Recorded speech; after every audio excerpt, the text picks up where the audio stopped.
പള്ളുരുത്തി ശ്രീധർമ്മ പരിപാലന യോഗത്തിന്റെ കീഴിലുള്ള ശ്രീനാരായണ ഓഡിറ്റോറിയം നവീകരിച്ചു. 30,000 ചതുരശ്ര അടി വിസ്തീർണത്തിൽ വിശാലമായ വാഹന പാർക്കിംഗ് സൗകര്യങ്ങളോടെയാണ് ഓഡിറ്റോറിയത്തിന്റെ നിർമ്മാണം പൂർത്തീകരിച്ചിരിക്കുന്നത്. പള്ളുരുത്തി ശ്രീനാരായണ നഗറിൽ വിശാലമായ സൗകര്യങ്ങളോടെയാണ് ഓഡിറ്റോറിയത്തിന്റെ നിർമ്മാണം പൂർത്തിയാക്കിയിട്ടുള്ളത്. ഏതാണ്ട് 30,000 ചതുരശ്ര അടി വിസ്തീർണത്തിലാണ് ഓഡിറ്റോറിയം നിർമ്മിച്ചിരിക്കുന്നത്. പഴയ SN ഓഡിറ്റോറിയം പുതിയ ഓഡിറ്റോറിയമായി രൂപപ്പെടുത്തുകയായിരുന്നു. പടിഞ്ഞാറൻ കൊച്ചിയിലെ ഏറ്റവും വലിയ ഓഡിറ്റോറിയമാണെങ്കിലും കുറഞ്ഞ നിരക്കിൽ നാട്ടുകാർക്ക് ലഭ്യമാക്കാനാണ് തീരുമാനമെന്ന് യോഗം ഭാരവാഹികളായ KV സരസൻ, AK സന്തോഷ്, KR മോഹനൻ എന്നിവർ അറിയിച്ചു.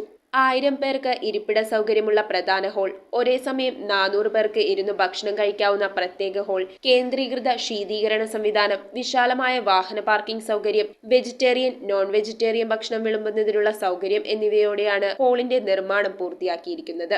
News bureau, Kochi.